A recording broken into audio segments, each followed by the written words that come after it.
We don't have to do a lot of complicated shots. I just have to do a lot of like product shots. We're doing this is support footage for an episode that should be coming out. I mean, as early as tomorrow. It's going to be the 2020 official holiday how to drink gift guide because the world needs that, right?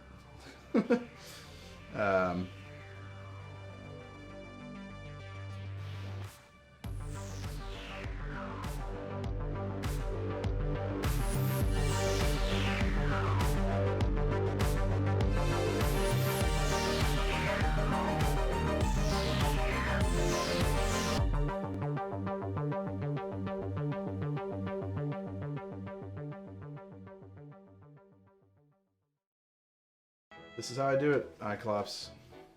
It's not how I always did it. It's how I do it since COVID hit. The old system required more people, but a lot less work for me. I think right here I do want to drop a keyframe on focus.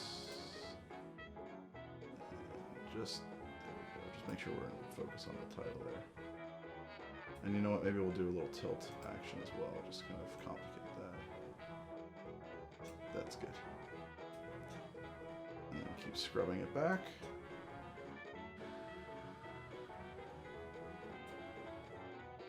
Great. Okay. Load it. So I'm not doing any pours tonight, happily, which is making my life real easy. I don't even think I have to be in my outfit, as a matter of fact.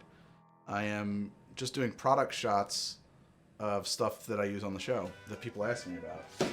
Where can I buy this? Where can I buy that? So, do you have a specific temperature for your freezer and your ice cubes? It's just cold, Icarus. No, it's not, and it's not even like a really. I mean, it's a cheap freezer. My freezer, anyway. Okay, we got to relaunch this piece of software. Wow, why am I starving? I ate such a huge dinner. Got to restart the slider control software. Okay, now let's load it. There we go. Camera speeds. Camera is rolling. Run it.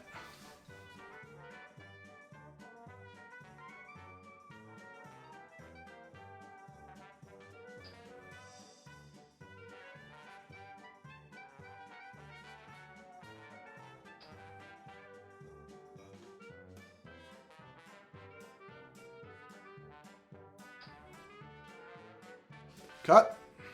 And stop. Done.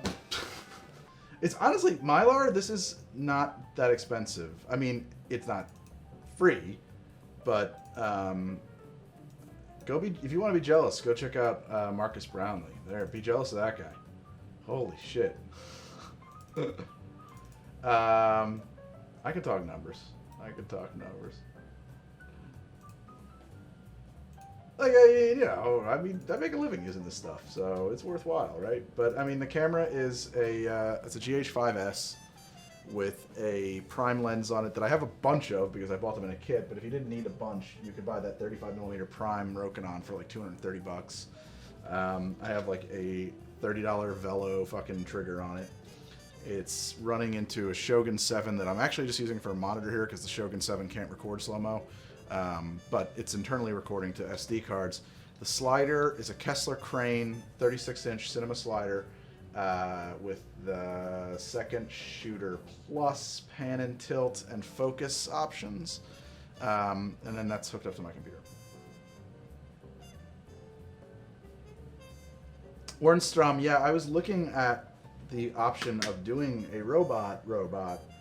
And actually I priced it out and I looked at the financing and everything like that. And it's just like, I didn't really need to have an additional like $5,000 or $6,000 a month bill that would run for the next like 72 months or something, you know, to pay for it. And I was just like, nah, we're not gonna do that. Honestly, and like there's a part of my brain that's like, oh man, but if the channel ever makes that kind of money, won't that be great to have that? And I'm like, yeah, but if the channel ever makes that kind of money, I think I'll just buy a boat. Like, this is the holy shirt. The one shirt. So Radio Mylar, I'm glad you're here because we can have a conversation now. And I want to show off the massive hole in the elbow. I can't say who, but some people asked if I would be interested in doing a podcast. Like they want to produce a podcast with me in it. And we talked about that recently when I was on your show. By the way, guys, Radio Mylar. Mylar, you want to drop a link? I'll give a permit. Great show. Love it. Fantastic show. It's called Canadian Politics is Boring. And I was on it. And it's a wonderful show, and you should totally check it out, particularly my episode. Just play my episode on the loop because I want to go back. I want them to see a really big spike in numbers and think we gotta get that guy Greg back on. It was a lot of fun.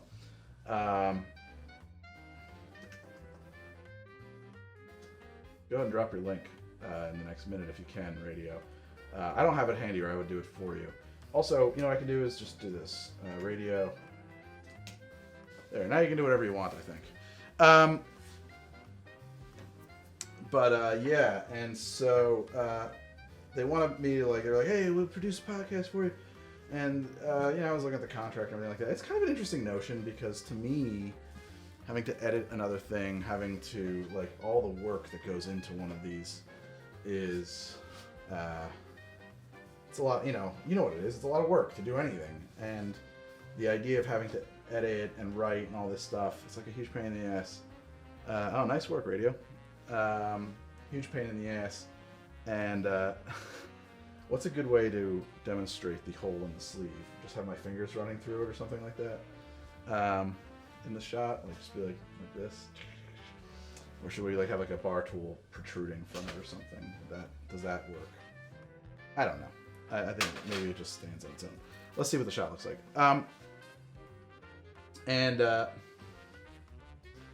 The relaxed fit Eddie Bauer large men's. That's the secret, guys. that's the jam. Anyway, so I was intrigued because it was okay, well, yeah, if you guys are going to do the editing and the posting and the programming, there's real value there. But then I stopped and I thought, I honestly don't know enough about podcasting to know what the value is there. So that's why I was kind of batting that hornet's nest again about, what do you know, man? Tell me your secrets. Tell me all your secrets. Tell me all your thoughts on God. Who does that song? Is that the Goo Goo Dolls? Is that live? I don't know. It's some 90s band, right? Here's my opinion on writing, right? I think that because the writer wanted it to happen is extremely bad writing, okay? Or because the story needed it to happen. Or when people say, because that would be the most interesting thing that would happen. I hate that. That really pisses me off. And actually, it's really funny. I saw a tweet from C. Robert Cargill, whom apparently is a fan, which is really amazing to me, because I really like Sinister a lot. And he was talking about how... oh, it's a focus card. It's a back focus card, Radio. But it was cheap, and I'm using it for front focus. And so, and he tweeted, the most important thing in writing is for people to hear your voice. And I was about to be like, what the heck is no. I was about to disagree with the actual successful filmmaker and published author. And then I'm glad I didn't, because I baked in, and I was like, oh, voice is not the same thing as seeing your hand. I don't like seeing the writer's hand. I feel like,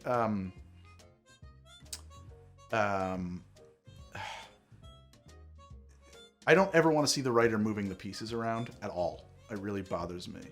I think that the characters should be filled with believable motive force. Especially when you're talking about genre, right? I will say you set the settings rules, but that's actually true of everything, right? It doesn't have to be genre. There are rules to the setting, even if they're just the socioeconomic rules of being this type of person in society, right? Those are the rules of the setting. And then you define those characters by their wants, their needs, what they will, won't do, their backgrounds, figure out who they are. That's your job as a writer. And then inhabit them when you write their scenes. Play them as if they're a TTRPG and just play them all the way, right? Write them all the way. Whatever they would do is what you must write. You should never make a character do what you want them to do because you need to fix the story or to get it to where you want the story to go, right? It's just a thing. It immediately ruins the story for me. If you find yourself in that position, you have to either let go of what you want to do and do what the character would do, or you have to. I think that The Mandalorian is well received, and I'm going to say something really mean, because people have very low standards for movies. I think it's okay. I think The Mandalorian is fine. I don't think it's great. But I also have to keep in mind that it's like a kids show, and so like my expectations like are different. It'll never be Mad Men in space, right? Not that it should be Mad Men in space. Yeah, I don't know, whatever. But yeah, I think that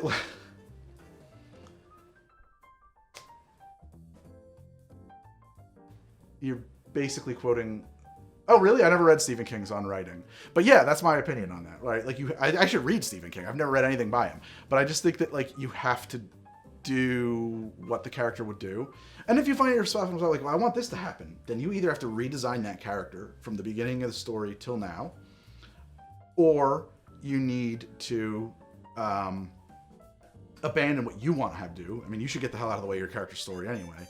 Or you need to admit that you're basically writing a soap opera and that nobody should really pay any, like, honestly, like, it's not worth critical analysis at that point. Like, it's just not worth thinking about. It's like, anything can happen? Okay, well, if anything can happen, then why be impressed by anything that's happening in this story? Anybody can you have very cool ideas. It's not impressive to come up with cool ideas. It's just not. I'm sorry. It's not cool. Like that's what kids do with their action figures. And then the fucking giant snake comes out and eats his face and stuff. And like, that's not impressive. That's not hard. Anybody can do that. Anybody can do that. I'm sorry. So I don't like when people say like, I just want to see big action sequences. I just want to see cool things. I was like, okay, well, I don't. That's great. I have no time for that. I'm not impressed. And that's why I feel like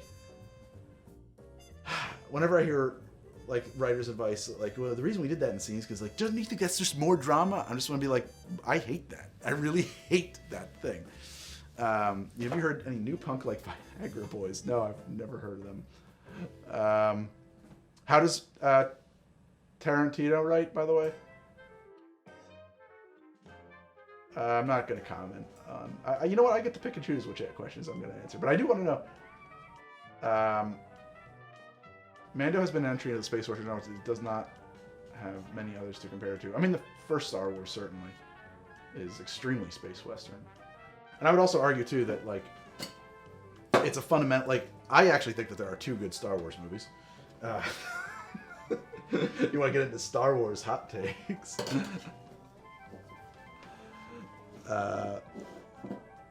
Is this going to work, Greg? Yeah, this will work. Oh, Empire New Hope, for sure. I think New Hope's great movie. It's a grindhouse space western, and it's good. And it's good because of the editing. It's good because of Marcia Lucas's editing. It was a very bad movie until she recut it.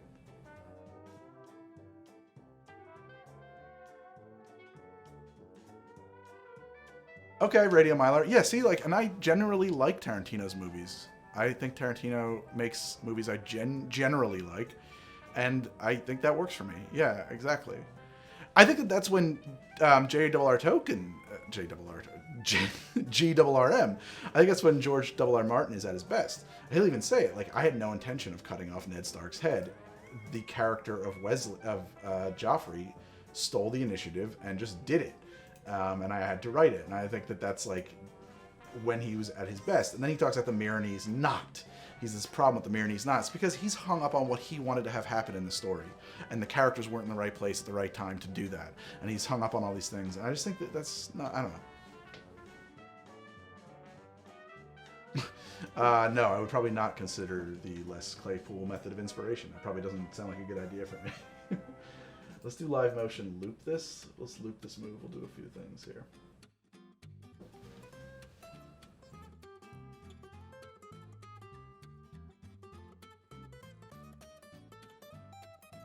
But I think that what happened is that when Lucas got older, he rethought a lot of his stuff, and he looked at who the audience was that was watching Star Wars. And there was a tonal shift, huge tonal shift, between A New Hope and Empire Strikes Back and Return of the Jedi. And it's an enormous tonal shift. Like, he went from making... He was a young, brash filmmaker in Hollywood who was down on his luck. Basically, the movies were giant fuck yous to the business, right?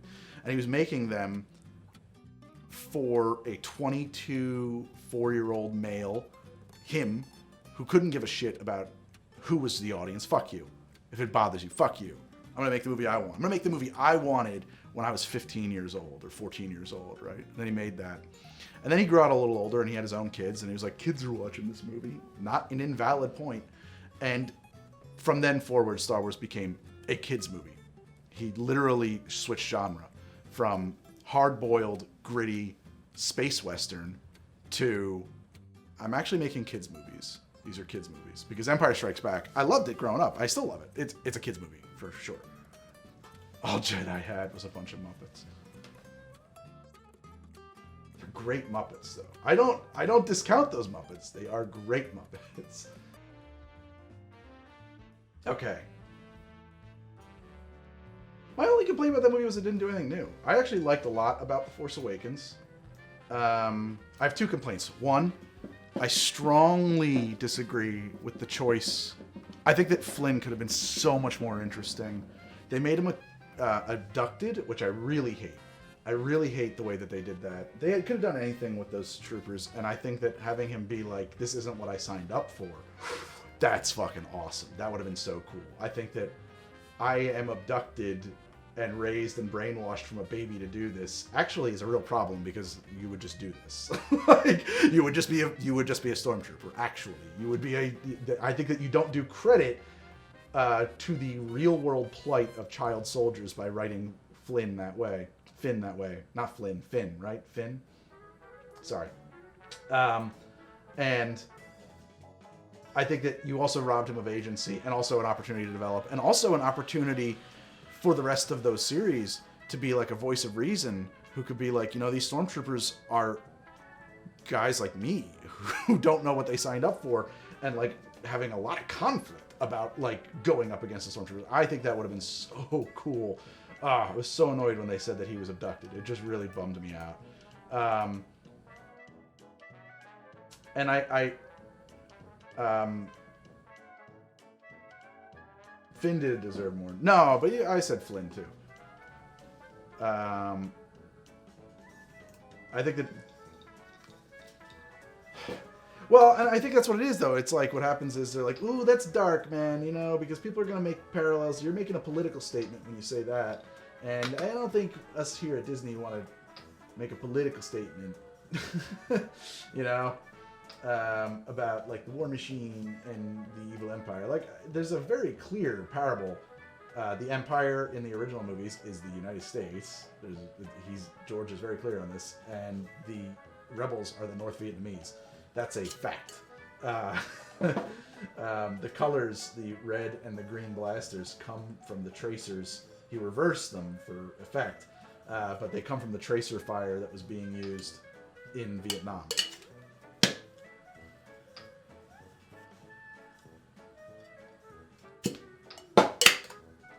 Okay, cut that.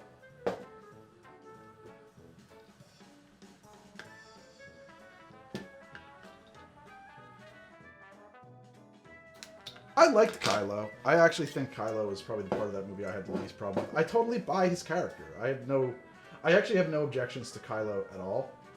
Really. I think that the most important factor in the original Star Wars is actually Harrison Ford. I've brought this up many times.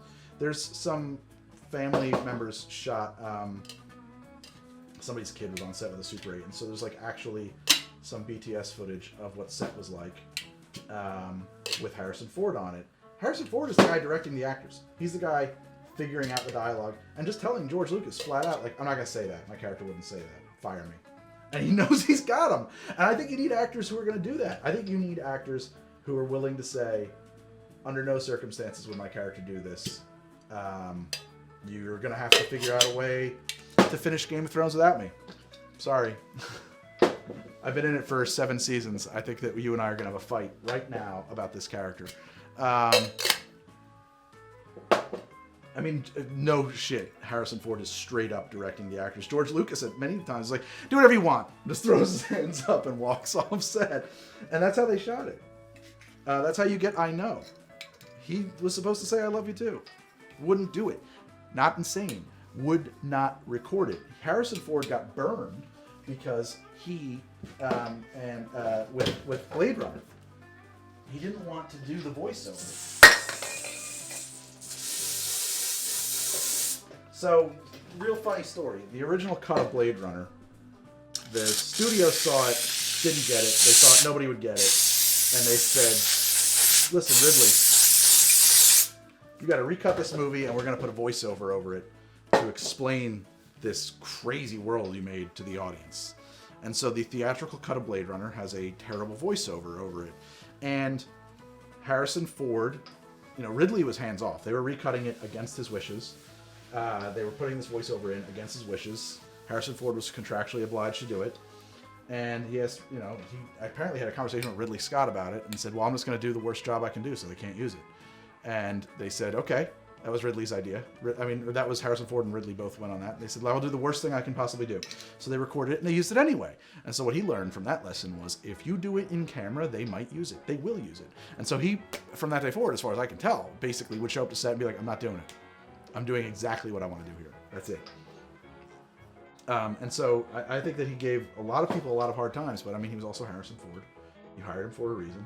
I mean, that is, he's a very privileged guy. There's no question. He gets to do things that other people can't do. But I mean, I don't know what to say about that.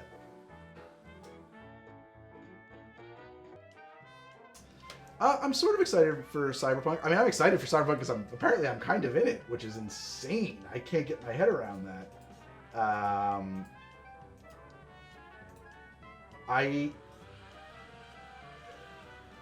sure I'll enjoy it.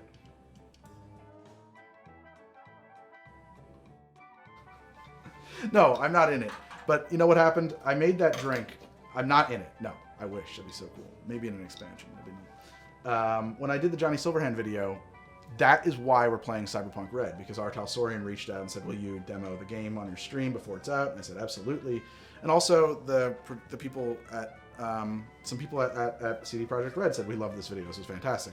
The lead designer the other day tweeted that after I released that video, they went back and redesigned the appearance of the cocktail in the game to match mine, which blew my mind. And I guess, I don't know, maybe some neat stuff will happen. My dream is to repeatedly appear as NPC bartenders in video games. That's my goal. I would just like to show up in multiple video games as the bartender. Very like Cyberpunk Greg, Future Greg, past old-timey Western Greg, ancient Middle East Greg. I never played the final. I mean, I did play Final Fantasy VII. I never beat it. All right, I gotta get this shot. Hold on a second, guys. No beer.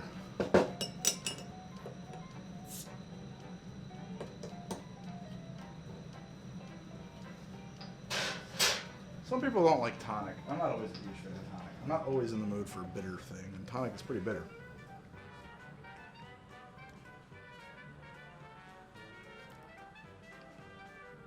Not bad. The bar spoons. Okay. All of the bar spoons.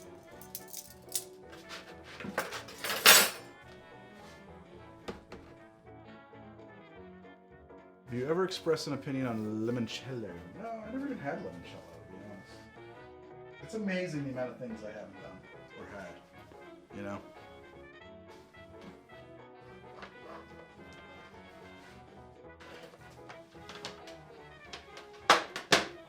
I tend to work with metric in the kitchen because it's like, once you've got a kitchen scale, you don't need to make more cups dirty for measuring. Like you just, oh, this is the thing I'm making it in? That's the right amount. That's the right amount. Like you just mix it together. Is your co-worker Danny DeVito? Danny DeVito makes limoncello. It's quite famous, his limoncello. I was demonstrating that some of these guys have very weak welds, and you can see what they do. That's not a good sign. I don't like that personally. If you're gonna crack your ice, that might bend. That could become a problem. I mean, it's not a big deal, honestly. For the most part, that's never gonna happen. Some of these things are fucking solid steel. They're not welded at all. It's made from a single, I think, drop forged piece of thing, or if it's welded better. This son of a bitch is unbreakable, right? This is my favorite part. If I moved to Canada, I would be either moving, I think I'd be moving either to Vancouver or to, I have relatives on the East Coast. Like, I'm familiar with the Maritimes. That's where I would go. I would go to Brunswick or, yeah, something like that. But I also, it would take 3 years probably for me to get my approval to enter the country. I know the Porsche thing. Yeah, Porsche. The reason they refused is because they wanted Porsche to expand the hole in the roof for Tom Selleck, who's so tall. They wanted him to have a bigger target top, and Porsche said, "No, we're not changing the car." And then they said, "Okay, well then we're going Ferrari."